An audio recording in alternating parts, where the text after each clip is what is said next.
Oh, hello everybody. Welcome to this, our penultimate run for BBG, and it is going to be a blast. It is going to be a grudge match. It is going to be an epic grudge match, an epic dumpster bear grudge match. These two racers have been trading the world record back and forth for weeks leading up to this marathon, with the last world record change occurring just an hour ago, I believe, a couple of hours ago perhaps. So there is some revenge to be had here. Let me just introduce the racers right quick. We'll start with the racer on our right. We have the High Priest of Hops, the Baron of Barley, the leader of Big Bad Game-a-thon, speedrunner of some really dank garbage, Kowal. And on the left, we have the head honcho of what they call games, the speedrunner of some really bad shooters, BBG's official/unofficial storyteller and king of chips, Linkums.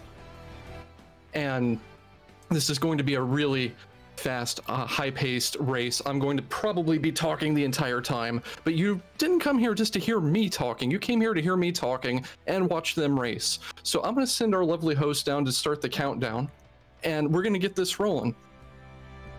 Epic Dumpster Bear, as we have the countdown, is a almost Sonic-like platformer that showcases a double jump, a dash. You can actually kind of iframe wave dash. You'll be seeing a whole lot of that. And the main strat here will be to maintain momentum as we move through the levels. It looks like we are starting off. Here in 1-1, we have a pretty linear move to the right as fast as you can situation. The pipes you see laid out are rails that you can grind on. As long as you dash on the rail, you will continue to gain speed, so we'll be moving pretty ludicrously fast. In addition, you have blocks you can dash through to break them, and Dumpster Bear has a double jump. Practically everything else will kill you. The fire in the dumpster will hurt you, the bees will hurt you. The bees probably look a little reminiscent of some Donkey Kong Country enemies, and admittedly practically every asset in this game came from the Unity store. There, at the end of 1-1, Linkums lands on the ground, misses the target, and the crowd boos. Chat, everyone boo this runner. Then we move on to 1-2, which is just kind of a repeat to make sure that you've learned from 1-1, the tutorialization, dashing, double jumping, and breaking blocks. Worthy of note, the springs that you see are the only asset that did not come from the Unity asset store. The developer made those, and only those. Looks like we are still neck and neck this early in the race, but that probably won't last long. We should probably expect to see a little bit of a divergence as we start out, as, again, Linkums misses the target. Why does that keep happening? I'll tell you why that keeps happening. At the end of each level, you get a score count up, and landing on the bullseye will cost you 5 seconds of count up. Here in 1-3, we get a dapper hat and start throwing around curling stones. The curling stones will explode and blow these blocks up. And, you know, I just want to point out the developer is Canadian. This is totally okay. Curling is fine. Here you want to throw the curling stone through the one tile block, letting them bounce up the springs and destroy the blocks above you. It's the only way to get past. The rest of 1-3 is a pretty linear story from there, except we're coming up on the first long fall. On the way down, Linkums and Kowal are going to want to avoid the bouncers that you see, because hitting each bouncer will cost you 1 second. In addition, they'll want to avoid coins, because every coin will count up at the end of the stage. Each coin is probably a couple of frames. Expert faceplant from both racers. The red coins you see are for bonus content. We don't care about that. This is any percent. Both bears pancake. Excellently done. Heading into 1-4, we see the first real bit of iframe abuse, as the racers will dash through flamethrowers. As long as you have the blue circle displayed around you while dashing, you're invincible. But some of these double flamethrower dashes are pretty tight. Each racer can take one hit for free, and then on the second hit they'll die. You can see that indicated in the top left with a heart. Reaching the midpoint dumpster not only gives you a checkpoint, but will give you a heart of healing so that you can take an additional hit. Also here, We have a segment at the end that can be skipped by just gaining a bunch of speed and yeeting yourself off of a platform. KowalLazy's coming up on it now. You will just not be able to see anything for about 5 seconds and will hopefully avoid all of the obstacles, land on the upper platform, and be able to faceplant, miss the target, and get booed again. That leads us into the first boss, the cow. Just right quick as we go into that. The cow is invulnerable while doing its attack animation, so what you want to do is bait one out and then dance on his head to take him out. Or if you mess that up, there's a backup strat where you land behind the cow and dash into his butt, but dashing into the cow's butt is a very embarrassing kind of a backup strat, so we didn't want to see it. KowalLazy had to resort to it though. Whew, and that's World 1. World 2 here is a static cycle-based level. We have some obstacles like the attacking walls. Here, if you get hit by these, you get catapulted into the foreground, smack into the camera, and die like that. KowalLazy takes a death to the wall. I'm glad we all got to see that.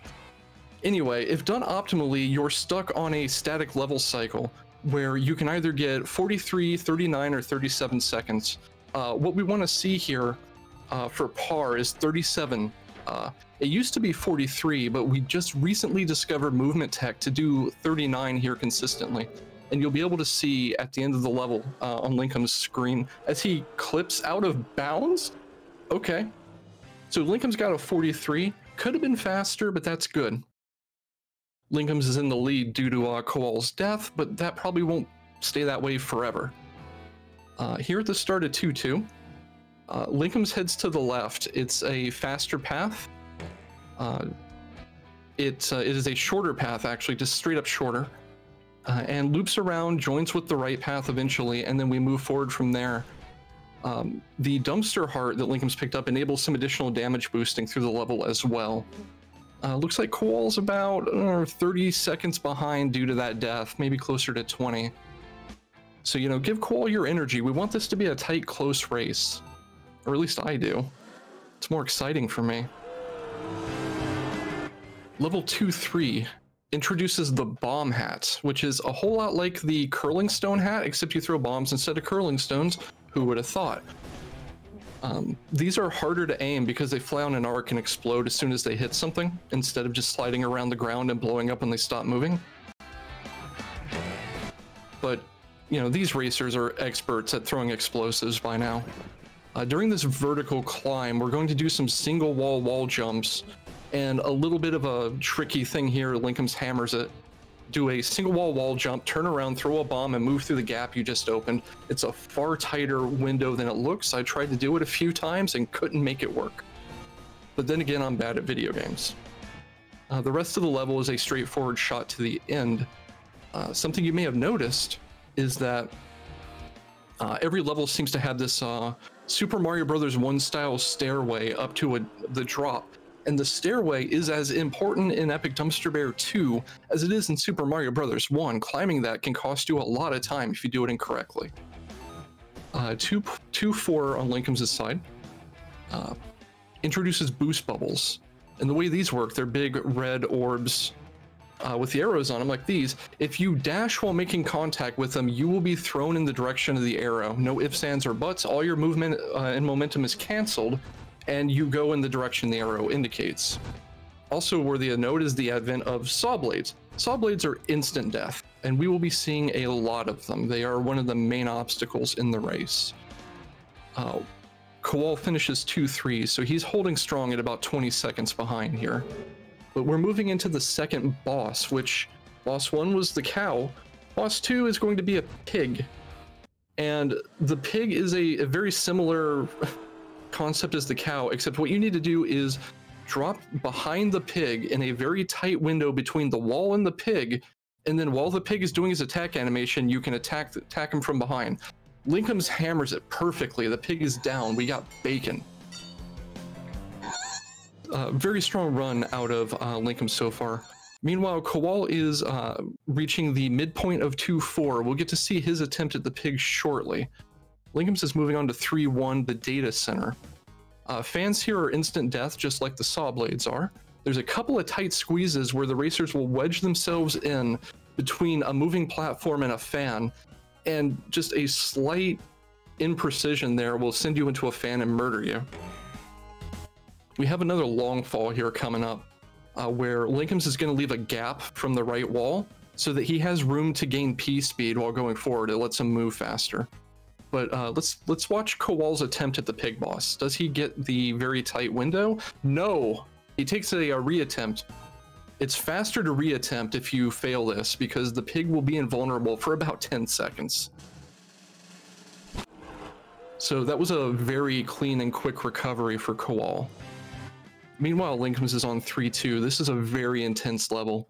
This introduces teleporter bubbles. When you make contact with them, you get thrown to their twin, a la Portal, and you maintain your momentum and your double jump status. So they don't recharge your double jump.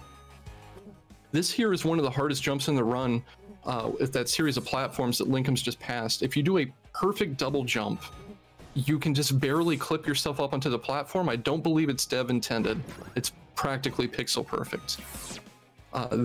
This little trick, little area where Linkums dropped into the teleporter from above, you can save absolutely no time by dropping down and double jumping under the fans. KowalLazy, I believe, may go for it just for swag, but Linkums is doing just by the book speedrunning here, including another very tight double jump to reach that spring in a way that's not entirely dev intended. 3-3 is just a rehash of everything we've learned so far. Nothing really new here. It's just a very slick and optimal looking level when done correctly. KowalLazy, however, got the very tight double jump to clip up onto the platform. So that's cool. That will save him a couple of seconds. Let's see if he goes for the silly underclip. He's behind. I wouldn't recommend it, but KowalLazy's a showboater. No, he doesn't. Okay. So we got Linkums on 3-3. This is just a straight horizontal run to the end of the level. And then we get to some more fun with some new mechanics. Also another boo for Linkums. 3-4 introduces buttons, and all they do is when you dash into them, they change the state of the level somehow, but their collision hold doesn't always work. Sometimes you'll dash into them and just bounce off and nothing happens. We'll see if that happens to our racers here. This is also one of the first cases of a major route divergence in a level between our two racers. Coming up here, there will be a very tight double jump you could do to wedge yourself up into a very narrow gap to continue the level. Linkums will go for the double jump, but KowalLazy will probably land on the ground and take a spring instead. I'll point out when we get there. The difference is about a second, but with how optimal the run is right now, a second matters a whole lot. But most of this is learning how to button. KowalLazy, meanwhile, is definitely gaining some ground with a couple of more optimal movements. So this is definitely not a race that's over yet. It was explained to me as we were learning this race that both racers have very different worlds. Here's, by the way, the spring. KowalLazy is not going to take it. He's just going to jump up. Okay. Yeah, he's starting to pull out all the stops to try to catch up here. Linkums is over here on the Salmon Boss. This is just a disembodied fish head that moves around randomly, except it's not entirely random. You can manipulate the fish head. Unfortunately, it looks like Linkums didn't quite get the full manipulation. He had to go to the backup.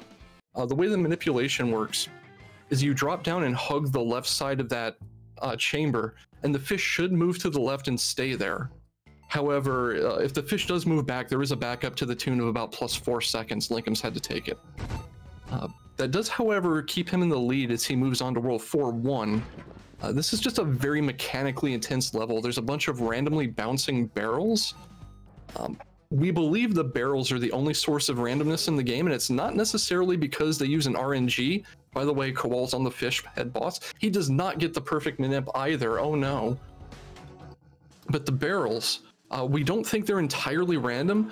It is believed that their bounce height and rate is determined by the frame rate of your display, and Linkums is, I believe, using a 144 hertz display, so it's different for him. 4-2 is the most death-likely stage in the run. There are enough bouncing barrels and randomness here, and very tight dashes through flamethrowers that we may just attrition out and take multiple hits and die. So we'll see if Linkums gives up a death and lets Kowal catch up. There are some very greedy iframe abuses through barrels, flamethrowers, and barrels and flamethrowers at the same time. Kowal looks to be about 15 seconds behind now. He is gaining ground. It's definitely not over. So Linkums has made it to the end of 4-2. He had to do a little stutter step up there because he was about to faceplant into one of the bouncers, and again, hitting a bouncer is about a 1 second time loss. It was faster to take the stutter step. 4-3 for Linkums. We introduce missile launchers. They fire homing missiles, and we're going to be wall jumping off of these because not only are we an epic dumpster bear, but we're not a very self-preservation oriented one. It looks really cool. If you know the timing windows and you're consistent, it's not that dangerous, but if you mess up even a little bit, you may take a rocket somewhere you don't want to take a rocket. Let's just leave it that way. Definitely a little dangerous. Once you're past the rocket launcher, double jump, wall jump, souffle here, it is a pretty decent straight shot to the end. Linkums hammers it, no problem. Faceplant to the ground, another boo for him. Kowal's motoring though. Also shoutouts to the Tesla coils. 4-4 has a bunch of moving platforms to start your ascent. And then we're going to take a damage boost through a burning dumpster. We literally become the epic dumpster bear by walking through dumpster fire. Also known as BBG, walking through dumpster fire. That is our new motto because I say so. Linkums takes a death to the rocket launcher. That's a chance for Kowal. Let's see if he can make the most of it. That was not a very costly death though. Linkums was only about 10 seconds into the level. Not terrible, but it was right after the damage boost, taking a rocket hit. What you gonna do? We also have a split path here. The right path is faster, but up until just recently, runners went left. Left is shorter, but involves a very tight, practically double frame perfect jump to save a movement cycle. So this is not only safer, but when done optimally is faster. It eventually joins up with the path here, going vertically, and then across the top of the level to reach the end. We definitely want to keep P-speed as we move through here, faceplant, and then that leads us to boss number 4, which is called Jank Brain, and you'll see why it's called Jank Brain in just a moment. This boss is supposed to be a very long cycle-based affair, but if you cling to this wall, he will start his first attack cycle before you're even down on the bottom or you can't reach him, and you can just bounce on his head, but Linkums missed it. He's going to take a retry here. The trick here is to bounce off of Jank Brain and do a dash constantly to damage him like that. Jank Brain is down, he falls with a really resounding and somewhat satisfying plop, and we're on to World 5. World 5 has a lot of our old friends saw blades. We're also going to see some over-the-top level skips here where you get enough speed to go in a possibly not dev intended leap over the top of these crates and run across the top of the level. I say possibly not dev intended because there's a couple of secrets up there, so it's hard to tell what they intended and what they didn't. Let's see. So also here is my favorite enemy, gators and barrels. We had some experience with alligators last night with the AI dungeon showcase. This is where Dumpster, the alligator, went to retire after the witch was done, if you were here for AI dungeon. And he made clones of himself. It's actually kind of a horrifying situation. 5-2 is a really intense level, but it's kind of by the book with no new mechanics, so we're going to check out Kowal for a little bit here. He's coming up into the middle of 5-1, still lagging by about 10 to 15 seconds. But that's just another biffed attempt on a boss or something, and he's got a chance to catch up. There's also a couple of risky things we can attempt here in World 5 that may get him some extra time if he wants to go all in. It is still quite close though. Linkums has started the horizontal dash across the top of 5-2. Again, saw blades are instant death. A whole lot of iframe abuse to get through axes and Hornets.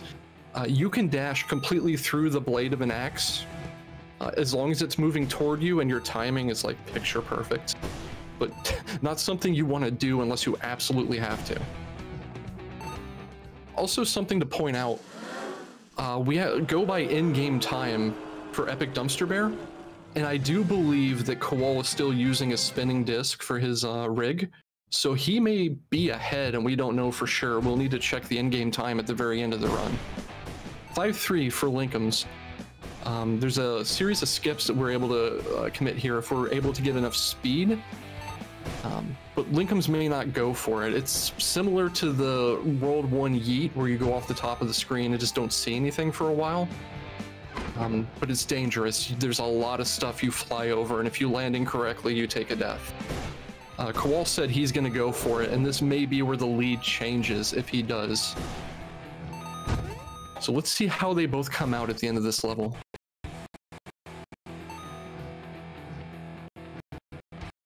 Linkums finishes first in 5-4.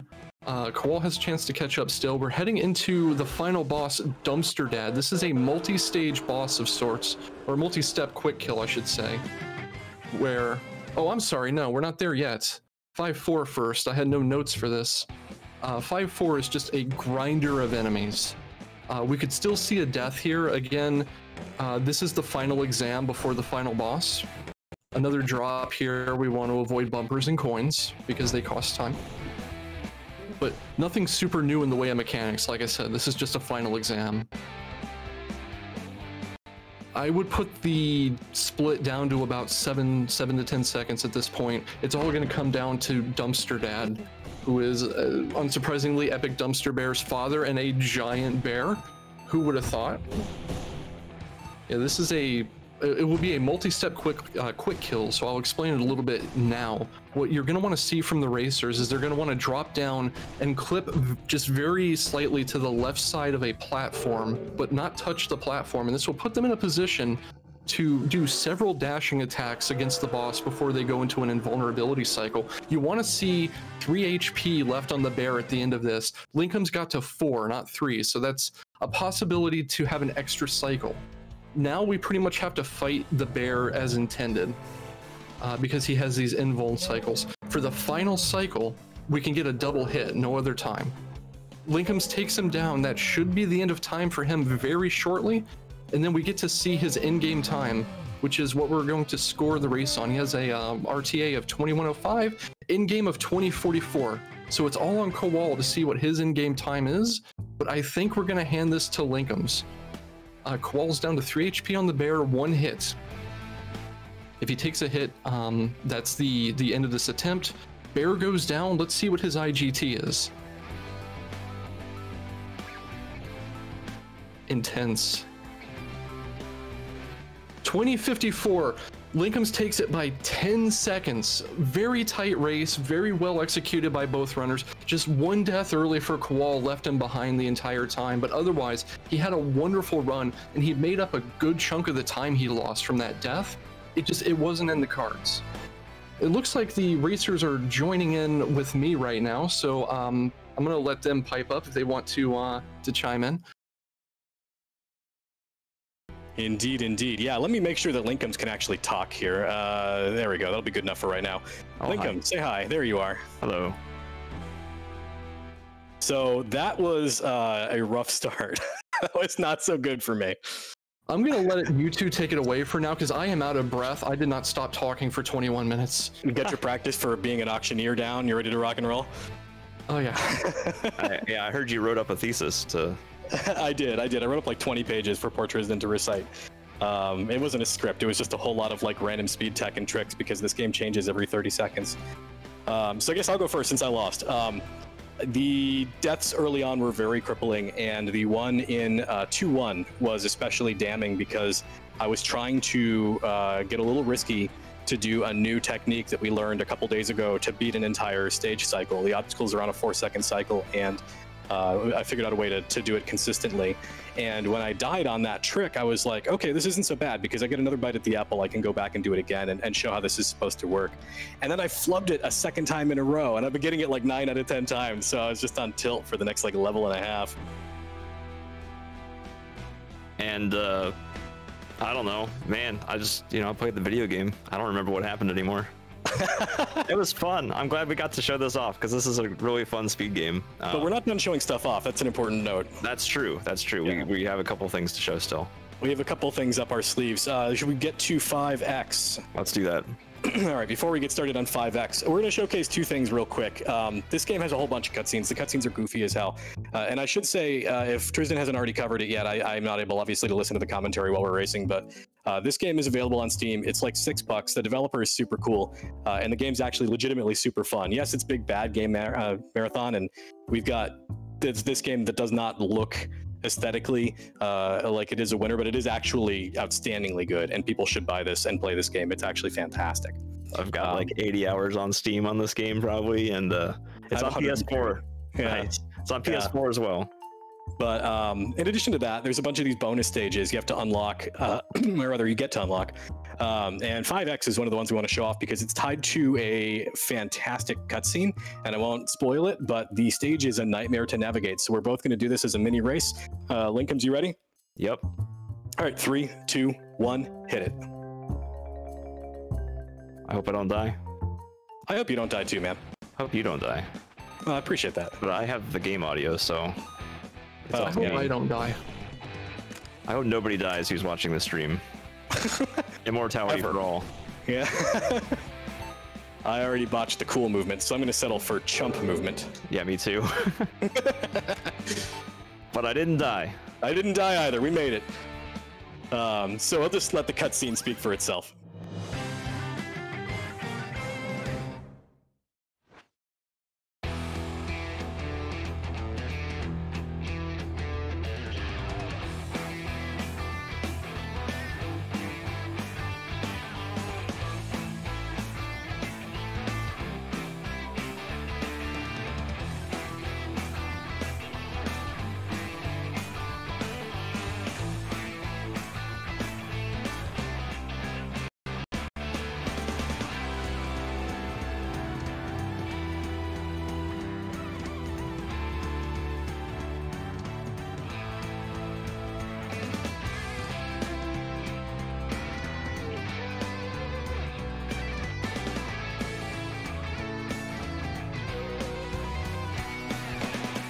Nice.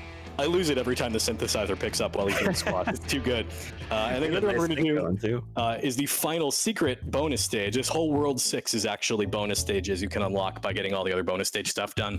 And we have one more cutscene we want to show off that's at the end of 6.5. Now, 6.5, I should mention, as much as 5X is a nightmare because it's absolutely loaded with obstacles that kill you instantly, 6.5 is pretty long and has a lot of death pits and saw blades and stuff like that. So it's quite likely we'll have to reset this stage a couple of times. Maybe. Yeah, we'll see. You ready, Linkums? I was more worried about 5X, honestly. Yeah, well, wimp. You can count us down when you're ready. All right, 3, 2, 1, go.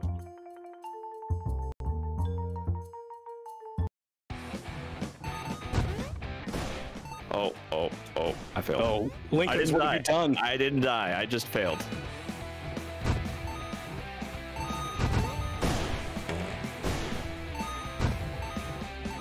So you can get double boosts. Did you die? I got the death. I got a death, yeah. Oh, wimp. I got a death going for the super swag, ultra long jump stupidity that is totally not necessary and doesn't save any time. Which is basically every trick. Every trick in this game basically doesn't really save any time. It saves like tenths of a second. So you it's don't even completely pointless. Even running, really, like why do you even use any buttons in this game? All right, I finished it. I'll wait for you though, so we can sync up the cutscenes again. Ah, nice. Assuming you can. Yeah, I finished that. Yeah. Okay. Just waiting for the next button to highlight. There we go. Go for it. 3, 2, 1. Oh. Next. I jumped the gun. See, I beat you on the cutscene race. You didn't even know what was happening. Sorry. Sizzled salmon. Finally, some time to relax. Wait, explosions. In the distance. Did revolution begin? Oh my gosh. No, don't worry about it. It's just Tecmo's Secret of the Stars, you guys. It's cool. It's, you know, Pasama's doing some practice. You'll see more about that in a minute. And that was Epic Dumpster Bear 2. Thank you guys so much for watching this run. Yeah, those deaths hurt, man. I gotta get you back for that one. That's okay. And I'm gonna toot Linkum's horn just a little bit here. Linkum's actually set the world record for this game again. Like, I don't know, an hour and a half ago, and it's the world's first sub 20 on this game at in-game timer. So it was like a 1953 or something like that. Mm-hmm. Please, everybody else, get this game and join the speedrun.com leaderboard. Yeah, it is low-key the most fun I've ever had speedrunning any video game. But anyway, we should sign off and let Pasama take the reins. Take it away, host. Bye.